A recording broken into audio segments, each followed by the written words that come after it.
Hello, good morning, everyone. Today we will be discussing the subject details of NFTL, that is network filters and transmission lines. तो जैसे कि हम लोगों ने last lectures में पढ़ा कि नेटवर्क्स क्या होते हैं और सिमेट्रिकल नेटवर्क्स के बारे में, असिमेट्रिकल नेटवर्क्स के बारे में हम लोगों ने स्टडी किया। बेसिक जो एक सेक्शन जिसमें हमने देखा था कि सिमेट्रिकल और असिमेट्रिकल जो नेटवर्क्स होते हैं वो डिफरेंट डिफरेंट टाइप्स के होते हैं, जिसमें टी नेटवर्क होते हैं, पाई टाइप नेटवर्क्स होते हैं, एल सेक्शन है, लैटिस सेक्शन है, ब्रिज टी सेक्शन और बहुत तरह के सेक्शंस, बहुत तरह के हमारे नेटवर्क्स जो हैं हमारे पास अवेलेबल हैं जिनको हम लोग यूज़ कर सकते हैं, जिनमें हम लोगों ने ये सारे नेटवर्क्स देखे, जिसमें आपके पास हाफ सेक्शन था, right, then symmetrical pi network, asymmetrical T network, symmetrical T network, बहुत तरह के सेक्शंस हम लोगों ने ये सारे देखे। लेकिन एक जो सेक्शन हमारा रह गया था that was our lattice section. तो लैटिस सेक्शन किस तरह से कनेक्ट होता है? जो लैटिस सेक्शन है उसमें आपकी जो इम्पिडेंस है वो सीरीज इम्पिडेंस, दो सीरीज इम्पिडेंस इस तरह से कनेक्ट होती है, ZS1 और ZS2, और दो जो आपकी दूसरी है डायगोनल इम्पिडेंसेस जो हैं वो आपकी इस तरह से कनेक्ट होती हैं, ZD1 और D2 की तरह। तो ये जो नेटवर्क है आपका सिमेट्रिकल भी हो सकता है और असिमेट्रिकल भी हो सकता है। सिमेट्रिकल तब होगा जब ये वाली इम्पिडेंस और ये वाली इम्पिडेंस एक दूसरे के बराबर होगी और ये दोनों इम्पिडेंसेस आपस में इक्वल होंगी। और असिमेट्रिकल तब होगा कि जब ये सारी इम्पिडेंसेस जो हैं वो आपस में डिफरेंट होंगी, सेम नहीं होंगी, तो वो ये एक असिमेट्रिकल नेटवर्क बन जाएगा। बट हर एक तरीके से ये नेटवर्क जो है एक बैलेंस नेटवर्क ही रहेगा, क्योंकि चार इम्पिडेंसेस हैं वो सारी एक दूसरे को बैलेंस कर रही हैं, तो ये एक बैलेंस नेटवर्क भी रहेगा। उसके बाद ब्रिज टी सेक्शन, ये हम लोग पढ़ चुके हैं already last to last lecture में। इस तरह से हम जब टी नेटवर्क के ऊपर एक ब्रिज बना देते हैं तो उसे हम ब्रिज टी सेक्शन बोलते हैं। फिर हम लोगों ने इसके बाद स्टडी किया सिमेट्रिकल नेटवर्क जो है उसकी दो प्रॉपर्टीज होती हैं मेन, एक होती है कैरेक्टरिस्टिक इम्पिडेंस और दूसरी होती है propagation constant.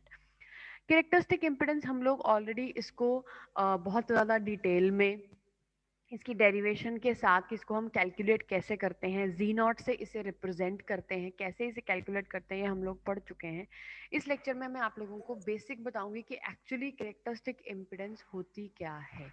If an infinite number of identical symmetrical networks are joined, अगर हम इनफाइनाइट नंबर ऑफ बहुत ज़्यादा आइडेंटिकल जो सेम है सिमेट्रिकल नेटवर्क्स हैं एक ही तरीके के, उन्हें आपस में ज्वाइन कर दें, उन्हें आपस में कनेक्ट कर दें, तो the impedance measured at the input end of the first network, जो इम्पिडेंस हमारी पहले फर्स्ट नेटवर्क की इनपुट साइड के ऊपर होगी, has a value which depends upon the network use, उसके अंदर उसकी वैल्यू क्या होगी वो डिपेंड करेगी आपने नेटवर्क कौन सा यूज किया है, और वो एग्जैक्टली इक्वल होगी उस वैल्यू से जिसके साथ आपने अपने नेटवर्क को टर्मिनेट किया है, चाहे वो टर्मिनेशन आपने एक नेटवर्क की करी है या वो टर्मिनेशन आप लोगों ने सारे के सारे नेटवर्क्स की करी है। सारे के सारे मीन जैसे हमने इन्फिनाइट नंबर ऑफ नेटवर्क्स को कनेक्ट किया था आपस में, तो अगर उन सबको एक इम्पिडेंस से हमने टर्मिनेट किया है, बंद किया है, खत्म किया है, तो उसे हम क्या बोलेंगे? Characteristic impedance. दैट मीन्स जो इम्पिडेंस से आपने उस नेटवर्क को क्लोज किया है, जब आप input side of the first network से इम्पिडेंस को मेजर करोगे तब भी आपको वही सेम इम्पिडेंस नजर आएगी। The characteristic impedance value can be known if the components value of the network are known. तो Z नॉट की वैल्यू हम कैसे कैलकुलेट कर सकते हैं? अगर हमें जो बीच में कंपोनेंट्स लगे हैं Z1 Z2 जो भी हमने कनेक्ट किया है नेटवर्क के अंदर, अगर उनकी वैल्यूज हमें पता है तो हम कैरेक्टरिस्टिक इम्पिडेंस की वैल्यू को कैलकुलेट कर सकते हैं। It is the impedance which when connected eight one port of symmetrical network produces same impedance at the other port of the network. One port और अदर पोर्ट, इसका क्या मतलब है? जैसे हमने बताया कि टू पोर्ट नेटवर्क हमने डिस्कस किया है ऑलरेडी, तो टू पोर्ट नेटवर्क का क्या मतलब है? इनपुट साइड पे एक पोर्ट और जो आउटपुट साइड पे कनेक्ट कर रहे हैं दो सिग्नल्स, वो दूसरा पोर्ट हो गया। ठीक है, तो इम्पिडेंस, कैरेक्टरिस्टिक इम्पिडेंस कौन सी इम्पिडेंस है? विच when connected eight one port of symmetrical network, अगर वो सिमेट्रिकल नेटवर्क के एक पोर्ट पे कनेक्ट किए जाती है, उसको कनेक्ट किया जाता है, तो वो सेम इम्पिडेंस दूसरे पोर्ट पे नज़र आएगी। नेटवर्क के उसी सेम नेटवर्क के दूसरे पोर्ट पे सेम इम्पिडेंस हमें नज़र आएगी। तो if both the input and output are terminated in Z naught, अगर इनपुट साइड पे भी जी नॉट लगाई जाए, आउटपुट साइड पे भी जी नॉट लगाई जाए, तो उस नेटवर्क को हम क्या कहते हैं कि it is correctly and properly terminated. तो वो इसका मतलब है कि वो नेटवर्क जो है वो करेक्टली और प्रॉपरली उसको टर्मिनेट किया गया है। इसे बोलते हैं हम characteristic impedance. So you can see here, ये हमारा नेटवर्क है। टी टाइप नेटवर्क लगाया, एक टी टाइप नेटवर्क, दूसरा टी टाइप नेटवर्क, तीसरा टी टाइप नेटवर्क, बहुत सारे टी टाइप नेटवर्क्स हम लोगों ने कनेक्ट कर दिए। टर्मिनेट किया, इस नेटवर्क को खत्म किया, बंद किया, कौन सी इंपिडेंस लगा के? जी नॉट। और जब हम इसे इनपुट साइड से मेजर कर रहे हैं तो यहाँ पे भी जो हमें इंपिडेंस नजर आ रही है वो भी क्या है? जी नॉट। यानी कि इस तरह के नेटवर्क को हम क्या बोलते हैं? Properly terminated network. और इस इम्पिडेंस को हम बोलते हैं कैरेक्टरिस्टिक इम्पिडेंस। ठीक है, आप एक सिंगल नेटवर्क की बात करो तब भी यही सेम चीज होगी। टर्मिनेट किया जी नॉट से, यहाँ से देखोगे जी नॉट ही कैलकुलेट करने को मिलेगा आप लोगों को। ठीक है, और अगर आप मल्टीपल बहुत सारा बड़ा नेटवर्क की बात करें तो उसमें भी यही सेम चीज होगी। और ये हम लोग ये चीज कैलकुलेट कर चुके हैं, पूरी डेरिवेशन को प्रॉपरली हम लास्ट लेक्चर में डिस्कस कर चुके हैं इसकी जी नॉट टी। तो अगर आपको नहीं क्लियर है तो आप वो वाली वीडियो जो है उसको दोबारा से देख सकते हो। ठीक है, then after is your symmetrical pi network, उसमें भी यही सेम चीज है। ठीक है, तो जी नॉट से हम टर्मिनेट कर रहे हैं। कोई भी नेटवर्क है जो सिमेट्रिकल नेटवर्क है उसे आप जी नॉट से टर्मिनेट करोगे और यहाँ से अगर कैलकुलेट करोगे तो आपको जी नॉट ही मिलेगा। जी नॉट टी की वैल्यू को डिफरेंट तरीके से कैलकुलेट कर सकते हैं, जी नॉट पाई की वैल्यू को अलग तरीके से। जी नॉट टी की वैल्यू डिफरेंट है, G one square by 4 plus G one G two. और जो जी नॉट पाई है उसकी वैल्यू थोड़ी सी डिफरेंट है, G one G two divided by one plus G one by 4 G two. तो इन दोनों में अगर आपने रिलेशनशिप को कैलकुलेट करना है तो जी नॉट पाई जो है उसको हम कैसे लिख सकते हैं? G one G two divided by G O T, that will be equal to G O pi. या जी ओ टी कैलकुलेट करना है तो G one G two divided by G O pi. That means कि जो आपने impedances वहां पे बीच में लगाई हैं सिमेट्रिकल नेटवर्क के अंदर, उन दोनों को मल्टीप्लाई करके अगर आप दूसरी वाली की जो आपने कैलकुलेट करी है इम्पिडेंस, कैरेक्टरिस्टिक इम्पिडेंस, उससे डिवाइड कर दोगे तो आपको दूसरे नेटवर्क की इम्पिडेंस, कैरेक्टरिस्टिक इम्पिडेंस मिल जाएगी अगर आप सेम इम्पिडेंसेस यूज कर रहे हो। और दूसरे तरीके से इसको कैसे लिख सकते हैं हम? Integral of Z O C into Z S C. ये भी हम लोग ऑलरेडी कैलकुलेट कर चुके हैं, पूरी कैलकुलेशन के साथ, पूरी डेरिवेशन के साथ हमने कैलकुलेट किया था। जी ओ सी का मतलब है ओपन सर्किट इम्पिडेंस, जीएससी का मतलब है शॉर्ट सर्किट इम्पिडेंस। ठीक है, तो ओपन सर्किट इम्पिडेंस और शॉर्ट सर्किट इम्पिडेंस जब हमने कैलकुलेट करी थी तो उनको अगर हम आपस में मल्टीप्लाई करेंगे और उनका अंडर रूट लेंगे तो वो इक्वल होगा, किसके इक्वल होगा? जी नॉट के इक्वल होगा। जी नॉट मीन्स कैरेक्टरिस्टिक इम्पिडेंस इसके बराबर होगी। तो हमने देख लिया कि कैरेक्टरिस्टिक इम्पिडेंस पाई नेटवर्क की डिफरेंट है, टी नेटवर्क की कैरेक्टरिस्टिक इम्पिडेंस डिफरेंट है, उन दोनों में आपस में भी रिलेशनशिप है जिसको हम कैलकुलेट कर सकते हैं। और अगर आप ओपन सर्किट और शॉर्ट सर्किट इम्पिडेंसेस को कैलकुलेट करते हो तो उससे भी हमें आपकी जो कैरेक्टरिस्टिक इम्पिडेंस है उसको हम कैलकुलेट कर सकते हैं। So this was about the characteristic impedance, we have discussed it in detail. अब आज मैंने तुम्हें इसके बारे में, थ्योरी के बारे में बताया कि कैरेक्टरिस्टिक इम्पिडेंस थ्योरेटिकली किस तरह से हम उसको लिखते हैं, मेजर करते हैं। ठीक है, डिटेल में थ्योरी के बारे में हमने पढ़ा और पिछले लेक्चर में हम लोग इसके बारे में डिटेल में इसकी जो डेरिवेशन है उसके बारे में पढ़ चुके हैं। राइट, तो इन दोनों को आप कंबाइन करके इसके नोट्स बना सकते हो। Then is the propagation constant. Next second जो टर्म है जो एक सिमेट्रिकल नेटवर्क के अंदर हम लोग कैलकुलेट करते हैं, first term is the characteristic impedance and second term is the propagation constant. Propagation constant की भी डेरिवेशन हम लोग कर चुके हैं, आज हम इसके बारे में थ्योरी में पढ़ेंगे। ठीक है, तो प्रोपिगेशन कांस्टेंट क्या होता है? सिमेट्रिकल नेटवर्क की एक दूसरी प्रॉपर्टी है जिसे हम कहते हैं प्रोपिगेशन कांस्टेंट। एक्चुअली ये क्या कर रहा है? It gives a relation between it gives a relation between the input and output current और वोल्टेज। जो इनपुट साइड पे करंट या वोल्टेज है और जो आउटपुट साइड पे करंट या वोल्टेज है, उन दोनों का आपस में क्या रिलेशनशिप है, उसे बताने के लिए जिस टर्म को हम लोग यूज करते हैं उसका नाम है प्रोपेगेशन कांस्टेंट, जिसे जनरली हम गामा से डिनोट करते हैं। गामा एक कॉम्प्लेक्स नंबर है जिसका मतलब है alpha plus J beta. Gamma is a complex number जिसे सिमेट्रिकल नेटवर्क्स की टर्म में हम प्रोपेगेशन कांस्टेंट बोलते हैं, जो क्या बताता है, हमें रिलेशनशिप बताता है। किसके बीच में रिलेशनशिप बताता है? इनपुट और आउटपुट करंट और वोल्टेज के बीच में रिलेशनशिप बताता है। और gamma is equals to alpha plus J beta. एक कॉम्प्लेक्स नंबर है जिसमें एक रियल पार्ट है और एक इमेजिनरी पार्ट है, राइट? तो इसके अंदर हम लोग क्या करते हैं? For a recurrent network having cascaded in identical symmetrical network sections, recurrent means जो present network है जिसके अंदर हम लोग वर्क कर रहे हैं, उसके अंदर क्या चीजें हैं? कैस्केडेड आइडेंटिकल सिमेट्रिकल नेटवर्क्स हैं। कैस्केडेड का मतलब है, कैस्केडेड का मीनिंग है एक के बाद एक कनेक्ट करना, आपस में इकट्ठी वो चीज़ों को कनेक्ट करना, that is called basically cascaded. ठीक है, तो रिकरेंट मीन्स जो अभी प्रेजेंट नेटवर्क वर्क कर रहा है। हैविंग कैस्केडेड मीन्स एक के बाद एक, एक जैसे बहुत सारे नेटवर्क्स कनेक्ट करे हुए हैं, आइडेंटिकल मतलब सेम तरह के। जैसे एक हमने टी कनेक्ट किया, टी के बाद अगला T, next T, next T, next T. या अगर आपने पाई नेटवर्क कनेक्ट किया है तो पाई के बाद नेक्स्ट फिर से पाई, फिर से पाई, फिर से पाई, इस तरह से।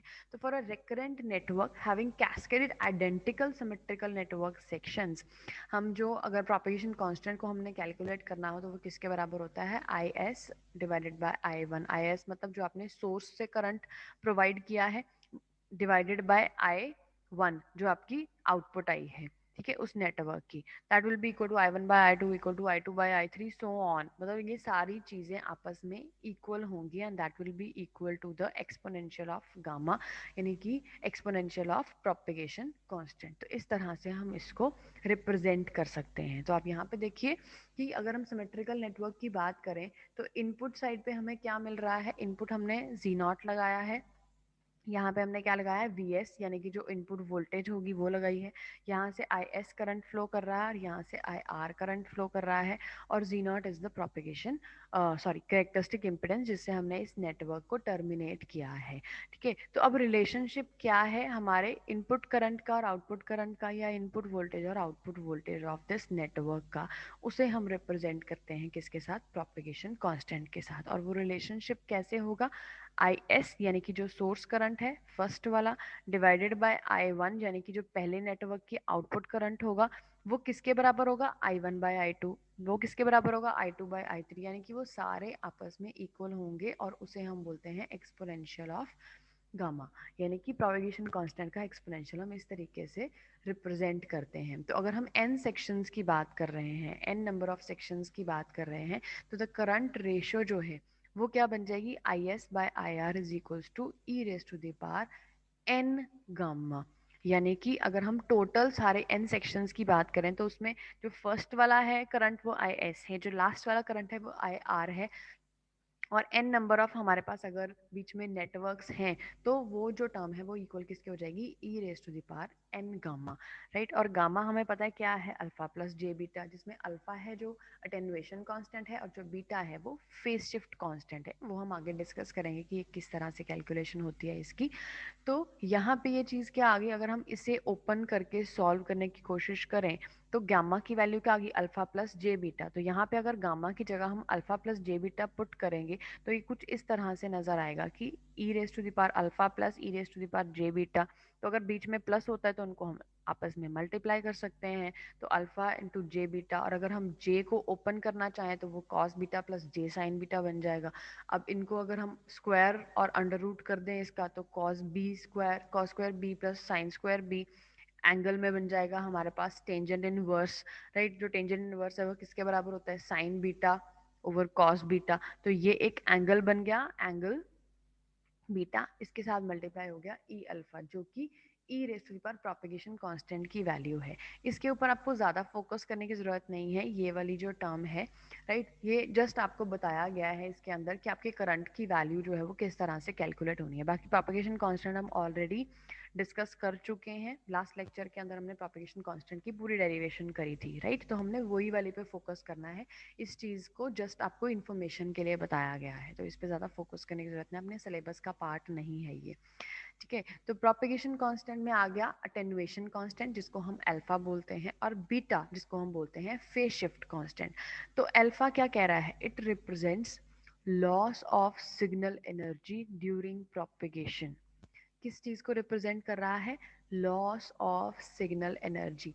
प्रोपेगेशन थ्रू द नेटवर्क, जब आपका सिग्नल ट्रैवल कर रहा है through the network from the input side towards the output side, जब प्रोपेगेट कर रहा है, प्रोपेगेशन का मतलब है जब चल रहा है, जब जा रहा है, उसके अंदर से पास थ्रू कर रहा है आपके सर्किट के अंदर से, in terms of magnitude, magnitude means voltage level, उस फॉर्मेट की अगर हम बात करें तो अटेन्युएशन कांस्टेंट क्या बताता है, लॉस ऑफ सिग्नल एनर्जी, कि सिग्नल एनर्जी का कितना लॉस हुआ जब in terms of magnitude, voltage level उसका कितना कम हुआ जब आपका जो सिग्नल है वो from the input side towards the output side travel कर रहा है, जब आपका सिग्नल, तो उसमें कितना एनर्जी लॉस हुआ, that is basically represented by attenuation constant that is called alpha and it is represented in Nepers। और अगर हम बात कर रहे हैं फेज शिफ्ट कांस्टेंट की, बीटा की, तो ये क्या रिप्रेजेंट करता है, change of phase of signal during its propagation through the network. तो वो क्या रिप्रेजेंट कर रहा है, फेज ऑफ द सिग्नल, उसमें कितना चेंज हुआ, फेज मींस एंगल, एंगल में कितना चेंज हुआ during the propagation through the network, ठीक है। कि अगर आप 0 डिग्री से आपने ट्रैवल करना स्टार्ट करवाया था आपने सिग्नल को, तो वो एट द एंड जब लास्ट नेटवर्क की एंड पे पहुंचा तो उसके फेज में कितना डिफरेंस है, क्या वो 0 डिग्री पे ही वापस आ रहा है हमारे आउटपुट के ऊपर, वहीं पे जब हम उसको चेक कर रहे हैं इनपुट साइड से हमने चेक किया तो 0 डिग्री का फेज डिफरेंस था हमारे पास, और जब हमने आउटपुट साइड पे चेक किया तो उसमें कितना डिफरेंस आ रहा है, क्या वो 90 डिग्री का फेज डिफरेंस है, 30 डिग्री का है, 45 का है, 60 का है, कितने का फेज डिफरेंस, 15 डिग्रीज का है। तो that is basically represented by phase shift constant, कितना फेज शिफ्ट हुआ आपके सिग्नल का during the propagation through the network, और इसे हम रिप्रेजेंट करते हैं रेडियंस से। अटेन्युएशन कांस्टेंट को नेपर्स से रिप्रेजेंट करते हैं और फेज शिफ्ट कांस्टेंट को रेडियंस से, रेडियंस इज इट्स यूनिट। तो इस तरह से आपका ये प्रोपेगेशन नेटवर्क जो है ये हम इस तरह से इसको कैलकुलेट कर सकते हैं, Z1/2 Z1/2 Z2 है, Z0 से उसको टर्मिनेट किया, और इनपुट साइड पे भी ये S is basically your signal, AC signal जो हम इस सर्किट को, इस नेटवर्क को प्रोवाइड कर रहे हैं, ठीक है। और Z0 जो है इनपुट साइड पे भी हमने इसको लगा दिया, जो इनपुट करंट है वो IS है, जो आउटपुट करंट है वो IR है, और यहाँ पे जो फ्लो कर रहा है IS-IR फ्लो कर रहा है, और इसको हमने बहुत डिटेल में लास्ट लेक्चर में डिस्कस किया था कि किस तरह से हम गामा की वैल्यू को कैलकुलेट कर सकते हैं। और अगर आप सिर्फ यही लिखना चाहें IS/IR तो that will be equal to Z1/2 Z2 plus Z0/Z2 plus 1, और इससे गामा जो कैलकुलेट होता है वो cosh inverse of 1 plus Z1/2 Z2। तो ये अल्टीमेट रिजल्ट्स हैं, इसके अंदर डेरिवेशन नहीं है, डेरिवेशन हम ऑलरेडी कर चुके हैं, उसके अंदर मैंने आपको बताया था कि हमने किस तरह से किन किन पॉइंट्स को कंसिडर करना है। This was all about the symmetrical networks, कि हमारे सिमेट्रिकल नेटवर्क्स क्या हैं और किस तरह से वर्क करते हैं, उनके अंदर कौन कौन से पॉइंट्स आते हैं, कौन सी टर्म्स हैं जिनको हम लोगों ने नोटिस करना होता है, उसमें कैरेक्टरिस्टिक इम्पिडेंस है, उसमें प्रोपेगेशन कांस्टेंट है, उन सबको हम लोगों ने कैलकुलेट करना होता है। अब हम बात करते हैं असिमेट्रिकल नेटवर्क की। असिमेट्रिकल नेटवर्क का क्या मतलब है, ऐसे नेटवर्क्स जिनकी इनपुट और आउटपुट इम्पिडेंसेस जो हैं वो डिफरेंट हैं, वो सेम नहीं हैं, उन नेटवर्क्स को हम बोलते हैं असिमेट्रिकल नेटवर्क्स। तो उनकी क्या प्रॉपर्टीज हैं, जैसे सिमेट्रिकल नेटवर्क्स की प्रॉपर्टीज में हमारे पास आ रहा है कैरेक्टरिस्टिक इम्पिडेंस और प्रोपेगेशन कांस्टेंट, और प्रोपेगेशन कांस्टेंट को अगर हम आगे डिवाइड करें तो वो दो पार्ट्स में डिवाइड हो रहा है, अटेन्युएशन कांस्टेंट और फेज शिफ्ट कांस्टेंट। तो सिमेट्रिकल नेटवर्क की प्रॉपर्टीज हम लोगों को क्लियर हैं। अब हम बात करते हैं, और सिमेट्रिकल नेटवर्क्स में टी नेटवर्क्स भी हैं, पाई नेटवर्क्स भी हैं, दोनों को हम अलग अलग से क्लियर कर चुके हैं। सिमेट्रिकल टी नेटवर्क का हमने देख लिया कि क्या कैरेक्टरिस्टिक इम्पिडेंस आ रहा है, और असिमेट्रिकल टी नेटवर्क का, सॉरी, सिमेट्रिकल पाई नेटवर्क का भी हमने देख लिया कि क्या कैरेक्टरिस्टिक इम्पिडेंस है, उन दोनों का आपस में क्या रिलेशनशिप है, right. Now we will consider the asymmetrical network. Asymmetrical network क्या कह रहा है कि it is having different input and output impedances. जब मैंने asymmetrical network फर्स्ट लेक्चर में आप लोगों को सेकेंड लेक्चर में शायद बताया था, तो उसमें वी हैव डिस्कस्ड कि इनपुट और आउटपुट इम्पिडेंसेस जो है इसकी अलग अलग होती हैं। तो उसकी जो प्रॉपर्टीज हैं उसके बारे में अब हम लोग डिस्कस करेंगे, the properties of the asymmetrical networks. First is iterative impedance, second is image impedance, next is image transfer constant, and the last one is iterative transfer constant. So these are the main properties of a symmetrical network, right? तो I guess ये lecture जो है वो already काफ़ी लंबा हो चुका है, तो अब हम इसे यहीं पे स्टॉप करते हैं। तो आई विश जो अभी तुम लोगों को बताया that is clear to you all. If still there will be any doubts we will be taking them in the live session. Till then take care and bye bye.